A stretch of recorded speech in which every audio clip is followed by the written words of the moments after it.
Hey guys, Cajun Cardboard coming at you from the great state of Louisiana today. I'm super excited to bring you a very lengthy, in-depth video that is completely my opinion, but it is based on a little bit of fact. We're examining whether the 1992 USA original Dream Team is the greatest USA Olympic basketball team of all time. And I think I speak for most of us when we would consider the 2012 team the next best team. So we're going to look at those two rosters. We're going to apply a couple of rules to our equation here. We're going to look at each individual matchup amongst the starting five as well as the next five on the bench. Each roster had 12 players. We're going to eliminate two of those players from the equation. It may not be who you suspect, so stay tuned till the end of the video. And then at the end of the video, we're going to put all the matchups down and one final look, and we're going to kind of conclude who would win a single game, 148-minute game, NBA rules, between the 1992 Dream Team and the 2012 Dream Team. Okay, so I'm going to switch you over to this PowerPoint presentation, and let's make sure that this is working. Okay, here we go. So a couple of rules apply. Number one, the player's age at the time of the Olympics matters. And what I mean by that is, you know, if a player was age 32 during the 1992 Olympics, then he's 32 in our analysis, and he may be matched up with a 24-year-old from the 2012 team, if that makes sense to you guys. So whatever age they were at the time of those Olympics is the age that applies, and so their ability during that season, at that point in time in their career is what matters. So the first thing that's going to come to mind is, well, Bird and Magic were a little bit older, and that is correct. That will factor into the analysis. Rule number two, we're only going 10 deep. As I said, we've got to eliminate two players from each team. We're going starting five by position: point guard, shooting guard, small forward, power forward, center. And then we're going bench, same thing: point guard, shooting guard, small forward, power forward, center. Most of the players actually, believe it or not, fit very perfectly into those categorical positions, even though nowadays we know it's point guards, wings, and bigs, right? But there's a lot of positional versatility in today's game, and it's changed a lot, but this actually works out for us. The other thing is the starters play 75% of the game. The bench plays 25% of the game. So 36 minutes go to the five starters for each team, and 25 minutes go to the bench five for each team. And remember, this is a wholesale shift change, right? So 5 out, 5 in. This is a completely hypothetical situation, obviously. We don't see the posse come in where 5 bench players come in at once very often in professional basketball. But for our hypothetical, that's the way it's going to be. So bench versus bench, starters versus starters. The next rule is this is one single 48-minute game, and there are NBA officials. So it's not street ball like in some of my prior videos. This is an official NBA officiated game. I have not gotten into the details. You can only go so far with this parade of details that you could pour into this hypothetical. I don't know if they're going to call ticky-tack fouls or if they're going to let them beat the hell out of each other. We're just going to assume the officiating is the officiating, and we're going to take that out of the equation as best we can, even though, yes, I am sure it would matter. In particular, types of officiating would benefit the 2012 guys over the 92 and vice versa. The next rule is that it's winner take all. It's one game, one 48-minute game. It's not a series. You don't have to play back-to-backs. Everybody is presumed to be perfectly healthy. Keeping in mind they are the age they are, right? And so, a 34-year-old in the 35th minute of a game is probably not going to be as fresh as a, 23, 24, 25-year-old in his prime. Number 4, players are slotted, as we talked about, the 5 positions. There you see them on the screen.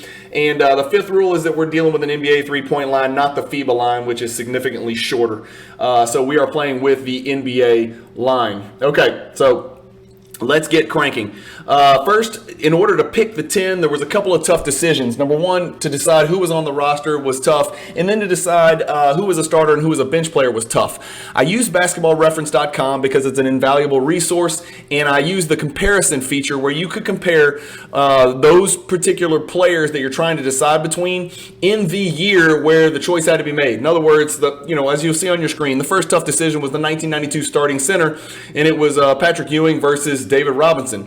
I looked very closely at their statistics in the 91-92 season to determine who had the best statistical season. I concluded that David Robinson did. Therefore, David Robinson is slotted into my starting lineup for the 1992 team. And yes, I know back then different players started different games, but for our purposes, we've got to have matchups, right? And so my starting center is David Robinson because he was slightly better than Patrick Ewing statistically. The number two tough decision was the 2012 team's starting power forward. You had to choose between Durant and Carmelo. I thought this would be a lot closer. It wasn't. Believe it or not, even though Durant was still super young, I think he was 23. We're about to see on a slide in a second. And Carmelo was right smack dab, right in the middle of his prime. Believe it or not, KD's numbers were significantly better than Carmelo Anthony's that season leading into those Olympics.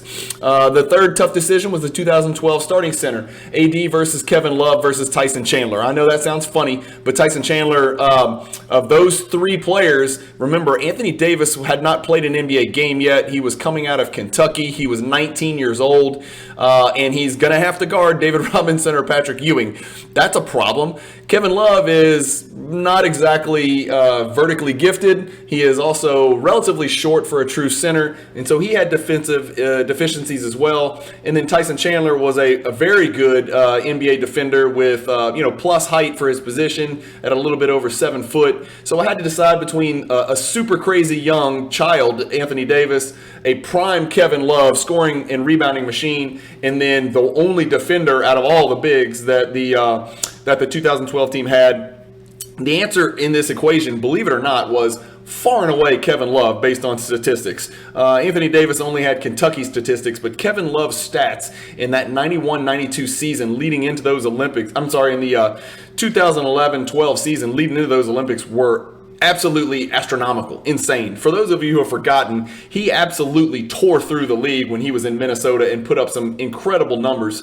So Kevin Love gets the start at the starting center position for the 2012 team, believe it or not. I don't know why it says number 1 instead of number 4, but the next issue is 2012 bench point guard. I had to choose between Westbrook and Darren Williams. Darren Williams may not ring a bell to some of you younger folks, but Darren Williams, Chris Paul, Westbrook, Rondo, that was a great generation of point guards from around this 2008 to 2012 era.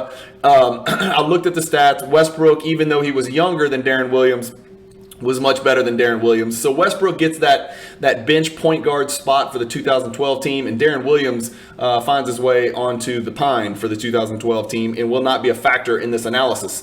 Lastly, the 2012 bench, I had to choose again between Anthony Davis and Tyson Chandler. I went with Anthony Davis because he's Anthony Davis, and I didn't want Tyson Chandler to appear anywhere in this video. I'll be quite honest with you. No offense to Dominguez High School fans out there. Anyway, so I went with AD. So we've got Bird and Leitner sitting out for the 92 team, and you're looking at me like, wait, you're a white dude. How do you put Bird on the bench? And I'm like, okay, first of all, white or black doesn't factor into it. But even more importantly, if you guys recall, Bird had to lay down after he played like 10 minutes. He could barely get through some of the exhibition games. And although it was an absolute joy and pleasure to see him play in these games, he was an absolute shell of his absolutely dominant self from the late 80s. So there was really, really not much left in the tank for Larry Bird. It was his swan song. And, he just couldn't jump into the top 10 on that team. And I think anybody who's old enough like me to recall those games knows, Bird wasn't really a factor. Everybody wanted to see him and they cheered for him. And it was like a great, farewell tour. But Bird and Leitner did not crack the top 10 for my intents and purposes of this video. And then obviously Darren Williams and Tyson Chandler didn't make it for 2012. So where do we stand? Let's get started. Okay. So I'm going in order of importance order here. Obviously, we're going to start point guard, shooting guard, small forward, power forward, center, and we're going to start with the starting fives, and we're going to go player by player and match them up. And just for those collectors out there, I've got their cards up here on the screen. I think this is the only one that's not a rookie card, the Magic. I didn't want to put him up there because it had Bird on the same card. And it's also horizontal. So I put his vertical 81 Topps card up there. But Anyway, hopefully you guys can see this. I've got it broken down into categories, and we're going to apply all the categories and make a determination of who wins this matchup. And some of these are incredibly difficult, okay? There's a lot of pros and cons. I literally could talk for 30 minutes about each one of these matchups. For those of you who know me, you know I'm a historian of the game. I try to see all the different aspects. I won't identify all the different aspects. I had to limit it to, maybe 10 of them on the screen. So, there's more stuff we could have talked about, but let's just start from the top and go down, and we're going to analyze each one of these and give an advantage to one or the other on all 10 of these matchups. Matchup number 1, age 32 versus 27. It's a little bit, I've got Magic on there. It's probably a wash. Magic was still moving pretty well. This is probably supposed to say Chris Paul. For some reason, I've got Magic on there. That should say Chris Paul. So Chris Paul would get the advantage on age. He was in his prime MVP years. He was still, super limber, fantastic. Everything about age is going to be advantage Chris Paul. I'm sorry, I accidentally have a typo on my slide here, but Chris Paul gets the advantage on age. On size, it's not even close. Magic was a monster, 6'9". Chris Paul being 6 foot on a generous day if he's wearing, high heels or New Balance. So advantage size, Magic by far, no question. Experience, advantage Magic. Because he had played so many years in the league. Athleticism horizontally and athleticism vertically. So for those of you who have never heard me talk before, those are two distinct things, okay? Rajon Rondo is a great example. He is extremely athletic horizontally. He is not super athletic vertically. Some other players that, I'm trying to think of, Ron Artest was one of those players. Extremely athletic horizontally, not super athletic vertically. So the advantage on horizontal athleticism goes to Chris Paul. He moves his feet better. He slides better. He's more active. So Chris Paul advantage there. Athleticism vertically, neither one's super athletic vertically. Neither one plays above the rim, or at least not at that point in their career. And so that's a wash. So if it's a wash, I'm just going to put NA. I could have put draw, but I put NA. Scoring overall, Chris Paul, believe it or not, at age 27 was a much better scorer than Magic. Shooting overall, Chris Paul was a much better shooter than Magic, period. Defense, Chris Paul has a huge advantage here. He was a fantastic defender, made numerous All-NBA defensive teams. Rebounding wasn't close. Magic was a significantly better rebounder, especially when he wanted to be. Even at age 32, as a 6'9" player, he's going to get more boards on the court with the other 9 guys that are involved in this game. And then versatility and intangibles. This is where I kind of put, basketball IQ with ability to guard multiple positions, ability to play both offense and defense, just kind of a hodgepodge to give, see if there's any advantage amongst the two players in this matchup. And I've got that as a wash because both of these guys were intellectual geniuses on the court. Both of them, were captains of their team. They just had the ball on a string. Everything about these two guys just reeks of intangible excellence. Versatility-wise, Chris Paul can only play one position. Magic can only guard, really a small forward. He can't even guard point guards by this age. So, that's kind of a wash. So I've got this matchup as a draw. Again, I'm sure a lot of you guys are going to have a big problem with me at the end of this video, but I had to choose. And I know it sounds crazy that I did not choose Magic Johnson as my point guard of choice, but remember, up here, age 32 versus age 27. If you're my age, you saw Magic. That was not the Magic we knew and loved from the 80s when he won all those titles. Next, I really could just skip to the next slide. Let's just skip. I'm just kidding. Let's go back. Okay, so Jordan versus Kobe. You know who I'm going to choose, but I'm going to go through here and tell you why I chose it. Jordan was 29 for the 92 Dream Team. Kobe was 33. Advantage Jordan. Jordan and Kobe were both 6'6". Tie goes to Jordan. I'm just kidding. That's a wash. They were about the same size, which is, part of the reason why they were compared to each other, or at least by some people throughout their career. Experience, about the same. Both of them had done tons of stuff by that age. Kobe probably had actually a little bit more experience because he had come into the league, at age 18. But anyway, experience, we'll call it a wash, just to be fair, just because it's not really relevant anyway. Athleticism, horizontally and vertically, it's Jordan. Anybody who says Kobe isn't old enough or doesn't understand the laws of physics. Scoring overall, Jordan, not close. And if you argue Kobe, I don't even know how to have this conversation. Shooting overall, Jordan, not even close. Go look at the percentages. Go look at the shots they take. And if you want to talk about 3-pointers, we're going to have to throw those out of the window. That's why I didn't put 3-point shooting in here. I just put overall ability to shoot a basketball, all things considered. Jordan, not close. Defense, Jordan, not close. Rebounding, Jordan, not close. And versatility, intangibles, Jordan, not close, because he would be It would be Jordan over anybody fill in the blank next to him. The only one even remotely close under versatility and intangibles would be probably LeBron James. So Jordan takes the cake on this one. No surprise there. Jordan over Kobe. If you're a Kobe fan, you can whine in the comments. And go subscribe to another channel. Sorry, Ryan Scott, the great Ryan Scott. I know I offended you. Next is a small forward matchup. So Pippen gets my nod as a starting small forward for the 92 Dream Team. You know, it was him or Chris Mullen. At this point, Scotty was in the absolute prime of his career. If you've seen the documentaries, you know that, you know, he could guard literally anyone and everyone on the planet. Unfortunately, his matchup is against the great LeBron James. They were both about the same age, so super prime years right here for Pippen and LeBron. Size 6'8 versus 6'8. It's wash on age, wash on size, experience, advantage LeBron. Pippen had just won one title, I think, if that's right. Maybe that's not right. Maybe it's a couple. You know, LeBron has played in a bazillion finals by the time 2012 rolls around. You know, Pippen is more athletic horizontally than LeBron. Yes, I said it. And that's part of the reason why we bifurcate athleticism into horizontal and vertical.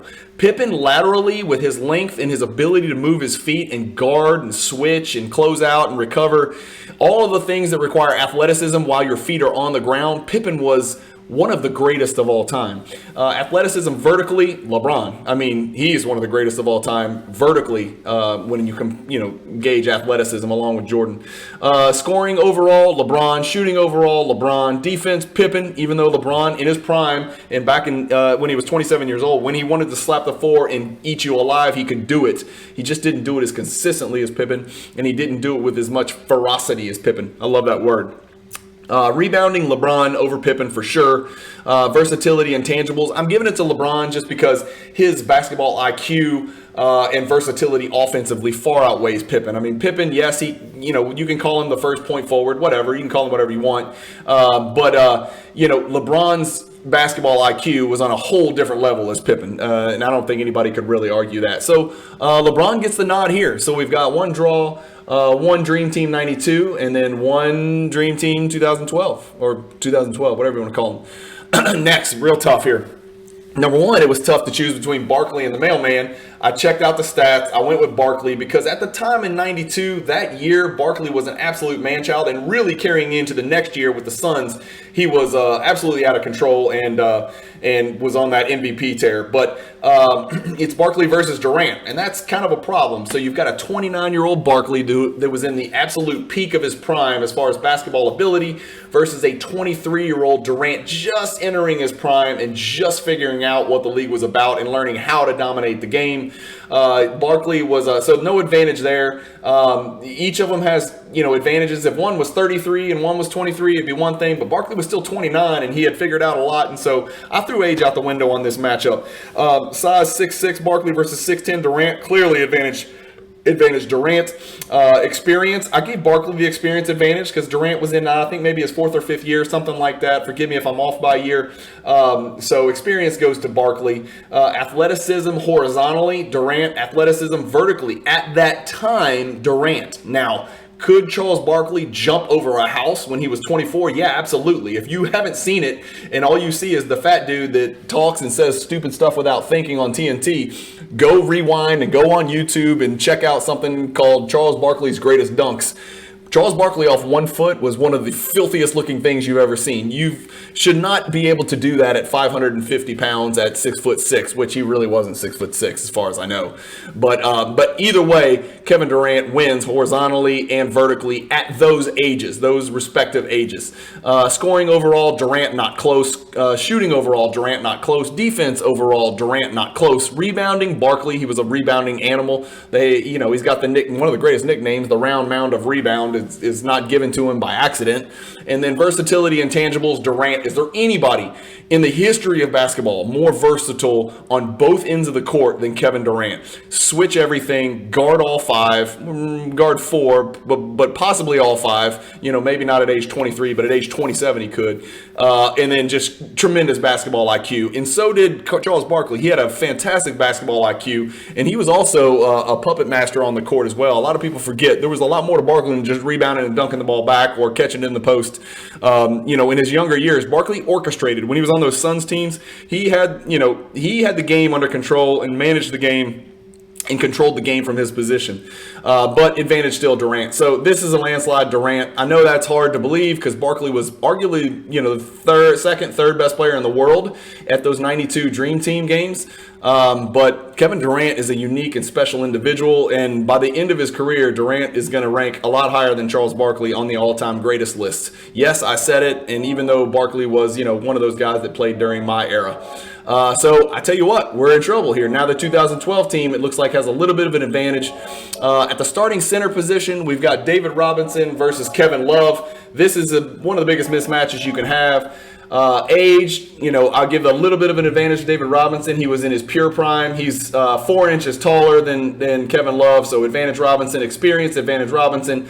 All athleticism, advantage Robinson. Scoring overall, believe it or not, Kevin Love scored the hell out of the ball at that time. He was, I think he was like 29 and 13 that year or something nuts like that. I'd have to go look on Basketball Reference, but trust me when I tell you that Kevin Love at that point, and I know David Robinson led the league in scoring one year, but that year Kevin Love was scoring the ball at a much greater clip than David Robinson. So we'll give Kevin Love a notch in scoring. We definitely give him a notch in shooting overall because he can shoot from all three levels.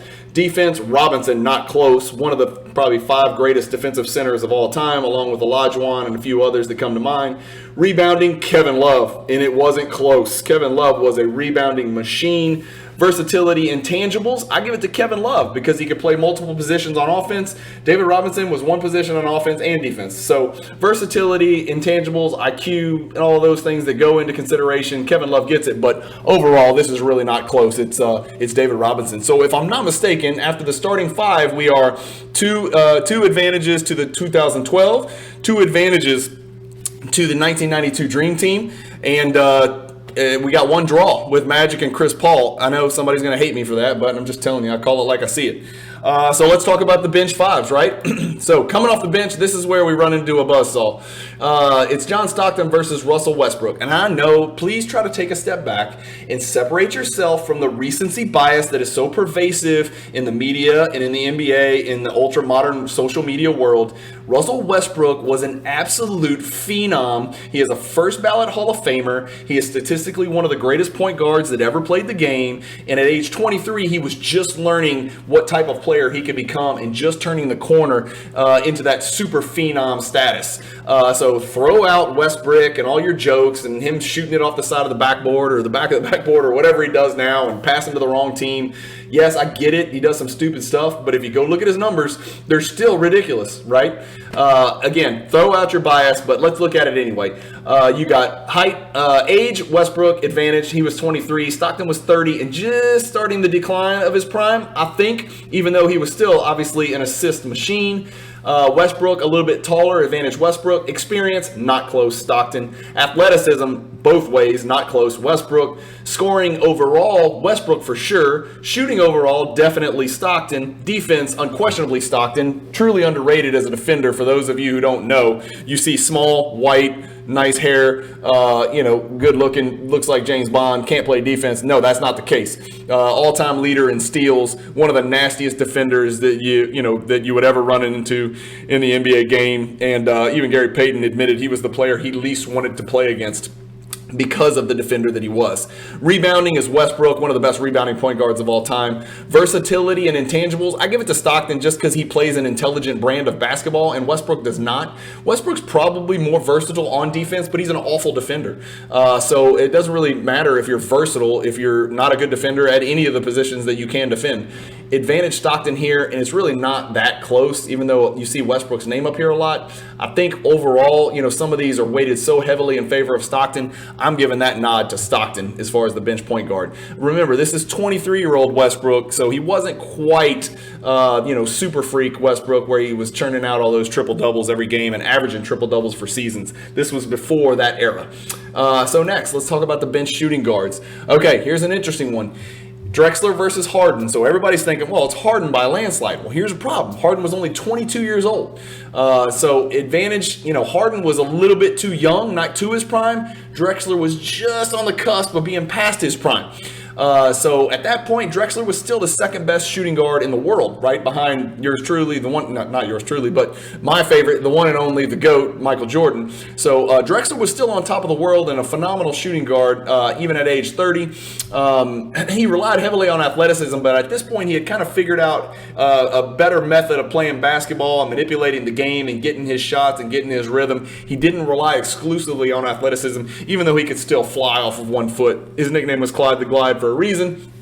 Size advantage Drexler, 6'7" versus 6'5", lean, slender, long, athletic. Yep, advantage Drexler. Experience advantage Drexler, especially since Harden was only 22 and he had a bench role with the Thunder until he got traded to the Rockets. Athleticism horizontally, I know this is going to sound crazy, but at this point, I give it to Harden. Athleticism vertically, I give it to Drexler. So Harden had a little bit more wiggle to his game. The Drexler was never a real shifty, horizontally athletic player who would blow by people, in the half court or use, dribble penetration, dribble hesitation to get to his spots. He was just super tall for his position at shooting guard back then, and he could fly off 1 foot, and he was an amazing transition player. So I split the athleticism category, horizontal Harden, and I know that sounds weird because he doesn't guard anybody, but it's not because he can't. Athleticism is also measured on offense, and Harden is very shifty and can get from place to place and create shots. Scoring overall, Drexler at that time, obviously later in his career, this is a total mismatch. It would be Harden all day long, but 22-year-old Harden was not scoring at the clip of 30-year-old Drexler. Shooting overall, even at that time, it was Harden. Drexler was not known as a great shooter. Defense, I give it to Drexler just because Harden doesn't know what that is. And rebounding, I give it to Drexler because, back then you actually had to rebound. Balls weren't constantly being, chucked at the goal from the three-point line. I know Harden gets a lot of rebounds, but it was only because, he was standing around not playing defense. He was just chasing down three-point misses. So a lot has changed as far as guards rebounding their position in the ultra-modern game. But versatility and tangibles, I give it to Harden just because of his offensive basketball IQ. Neither one of these guys were crazy versatile, I don't think, but, Harden can play the two, as we've seen improve, with KD. He could also, well, for a few games at least, he can also play the one, clearly, we know that. So I give Harden a little bit of an advantage as far as that goes, but overall, top to bottom, a 22-year-old Harden, I can't give it to him over a 30-year-old Drexler. So Drexler gets the nod there for me. Bench small forward. Here's a really interesting matchup, and you're probably going to laugh me out of the room, but listen to me and grab a seat, calm down.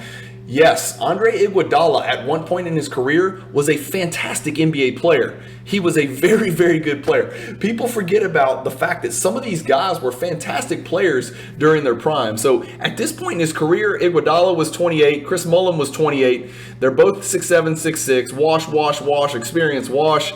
Athleticism, horizontally and vertically, it's Iguodala, and it's not close. That is not what Mullen was known for. Overall scoring ability, that is what Mullen was known for. So I'm going to give Mullen the nod there on scoring ability overall. Shooting overall, that's not really close, even though Iguodala has actually turned into a pretty good three-point catch-and-shoot guy late in his career. Mullen was one of the greatest shooters of all time, so we're going to put Mullen there for the shooting overall advantage. Defense, Iguodala was a great, versatile defender. Super strong, super long, great size. He could guard the 1, 2, 3, and probably the 4. Rebounding, Iguodala, versatility, intangibles. Although Iguodala is significantly more versatile, intangibles is part of this equation, and Chris Mullen was brilliant. He was an absolute genius. If you watched him at St. John's and then watched him during his career in the NBA, he was truly a brilliant player. Anybody who can barely move and barely create space but figures out how to score the basketball at the clip that Mullen did and get his shots off has a great IQ, and he was an amazing fit with Run TMC, with Mitch Richmond and Tim Hardaway during those Run TMC years in Golden State. So I'm calling this a draw. I know I'm calling it a draw between a Hall of Famer and Andre Iguodala, but I'm calling it a draw. I'm giving the 2012 team the benefit of the doubt because, there's a lot more to this than just who do you think would win a game of horse, or who, Andre Iguodala at that point was a much better player than you guys give him credit for. Go to basketballreference.com and look it up. I even sound funny just saying that that's a draw, but let's call it a draw. Bench power forward, Karl Malone versus Carmelo Anthony. At first glance, you're thinking, oh, this is not going to be too bad. But then we've got to go take a much closer look at Karl Malone and see exactly what was going on at age 28. He was a dominant freak of nature, force of nature, absolute unguardable monster for more than a decade. Both of them were 28, Carmelo and Karl Malone. Karl Malone's a little bit bigger and quite a bit thicker, so we're going to give Karl Malone the advantage on size. Experience, we're going to give Karl Malone the advantage because he spent every year of his life in the playoffs. Horizontal and vertical athleticism, I'm calling it a wash. Young Carmelo Anthony would have, neither one of these guys are crazy athletic horizontally, so I'm going to call it a wash. And then vertically, by age 28, neither one of them were super explosive high flyers either, even though in their younger years, both of them were really good, Carmelo was a really good 2-foot jumper and a much better vertical athlete than most people recall. He really was. You need to go check out the videos. And then Karl Malone, everybody knows, is a 1 foot, 1 hand, flex on him, show him the guns while you're gliding through the air and have a cup of coffee on the way.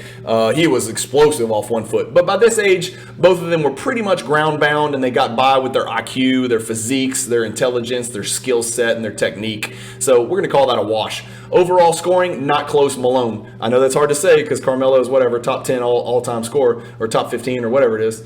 But Malone, and it's not even close. Trust me, I looked at Basketball Reference. At that point, at Malone's age 28 season, he was still scoring at a top 3 in the NBA clip.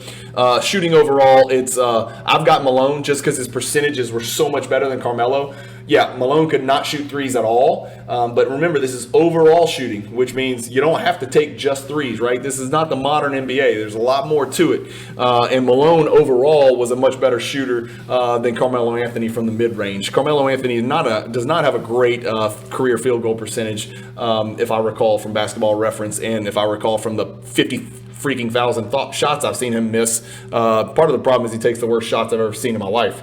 Advantage Malone there. Defense Malone, rebounding Malone, intangibles Malone. Malone. Yes, Malone wins. So huge advantage there off the bench. Karl Malone at 28 versus Carmelo 28. Again, if you're young and you want to come at me on that, put it in the comments and tell me why. That's fine. Just pull up Basketball Reference and check out Malone's statistics. Lastly, the bench center position. So this is probably 2012's last chance to get in the ball game. Age 29 prime Patrick Ewing versus poor Anthony Davis. Remember, I had to choose Anthony Davis over Tyson Chandler. I don't think the outcome in this matchup would be much different because Tyson Chandler brings 0 on offense. At least Anthony Davis can put the ball on the floor and do some things. And so I went with Anthony Davis over Tyson Chandler. Again, it would not have changed the outcome. This is probably the most lopsided of all of them. Anthony Davis is more horizontal and vertically athletic than Patrick Ewing at this age. But everything else is advantage Ewing. He's taller. He's got more experience. He scored better. He shot better. He defended better because he was bigger and Anthony Davis was too thin. He rebounded way better. And remember, this was the summer before Anthony Davis even took an NBA floor. And I think Anthony Davis is like 13-8 his rookie year. So, it's easy to forget. Like sometimes it takes dudes time to become the player they're going to become. That's why I caution basketball card prospectors to just relax and give it some time. I mean, Kobe was not exactly sprinting out of the gates. Go back and look at Kobe's first 2 years in the NBA. Look at Anthony Davis's rookie year in the NBA. The list is long of players who didn't just come out guns blazing. So give them a little time to marinate. But Ewing in all aspects, I mean, a 29-year-old Ewing versus a child is just not a fair comparison. And so Ewing gets the nod there. So that takes us to the final tally here. So I've got 1992 Dream Team. So what I've done is I've taken the card for every player that either won their matchup or drew their matchup. And so you can see over here on the left, starters are on this top row. And like we said, that was a lot more even than we thought, right? So I've got Magic and Chris Paul as a draw. You may disagree with that. Jordan was a clear winner over Kobe. David Robinson was a clear winner over Kevin Love. LeBron is going to beat anybody. KD is going to beat anybody, especially at those ages. So the starting 5 was sort of a wash, right? We had one draw and then 2 for each side as far as winning matchups. And then all hell breaks loose with my 86 Fleer boys right here, right? And Stockton should have been in that 86 Fleer set. Shame on you, Fleer. But Stockton and then the rest of the bench won every single matchup and or drew with Iguodala. And again, that draw with Iguodala is me being extremely generous. I'm sure I'm going to get flamed in the comments that I've put Andre Iguodala as a wash with Chris Mullen. My old white friends are going to hate me. But it is what it is, and I'm probably going to get hate comments just because I don't have Bird on the team, just because he deserves to be on the team. Period. But again, Bird wasn't what he ended up being. But anyway, that's it, guys. Comment with your thoughts and let me know who you agree with, who you disagree with. Would you have put Darren Williams and Tyson Chandler in? Would you have put Bird? Certainly, you wouldn't put Leitner in unless you're the biggest Duke homer in the world. But let me know what you think. Hopefully, you guys enjoy these videos. Let me switch you back over. Hopefully you guys enjoy these videos, and I think about weird stuff like this, like just while I'm sleeping, and then I'm like, let me get to work, put a PowerPoint presentation together and knock this out. And so I come into work at like 4:30 in the morning, spend about 3 hours, and then churn this stuff out for you guys. So hopefully you guys enjoy this stuff. Not everything has to be about basketball cards. This has got a little bit of a basketball card flair to it, but really this is more about, basketball and bringing generations and different eras together. Like when you go to a card show, you got some, you got 14-year-olds and you got old dudes in their 40s like me, and then you got dudes in their 60s, and we're all doing the same thing, and we all get the same type of joy and love out of it. I get the same type of joy and love about arguing and analyzing and looking at basketball history, in case you haven't noticed. And a lot of my videos do focus on strictly basketball, historically relevant events that occurred in the history of basketball, and I like to kind of dive into it, educate myself, because I have a lot to learn, and then I love to share it with you guys. So hopefully you guys enjoyed these types of videos, and if you do, hit the end screen. I've got a lot more videos just like this, where we talk about stuff outside of the actual basketball card market. And anyway, thank you guys for watching. Hit the subscribe button if you haven't. I'm sorry the video is so long. I think we're at 36 minutes. It's actually not as long as I thought it was going to be. It's pretty good for me because I like to ramble, and here I am again. Keep collecting. Stay positive in the hobby. Please stay positive in the hobby, and peace.